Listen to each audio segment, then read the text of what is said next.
শাখাৰ CLP লিডাৰো আছিল বাকী আমাৰ MLA হওক PCC নেতৃবৃন্দই আজি আমি ৰাহুল গান্ধীক আমি লগ পালোঁ আজি গোটেই আমাৰ বিষয়টো মানে বিস্তৃতভাৱে আমি আলোচনা কৰা হ'ল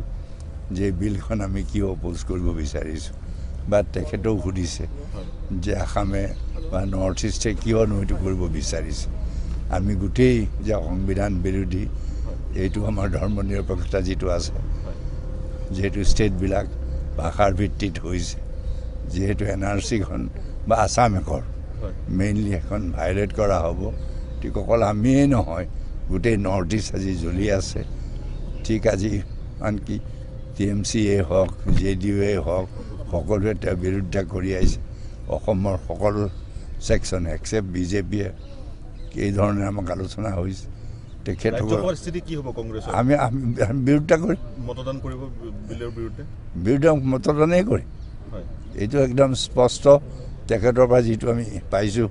আৰু তেখেতেও ইতিমধ্যে আমাৰ অসমৰ বেলেগ বেলেগ প্ৰতিনিধিসকলকো লগ পোৱাৰ কথা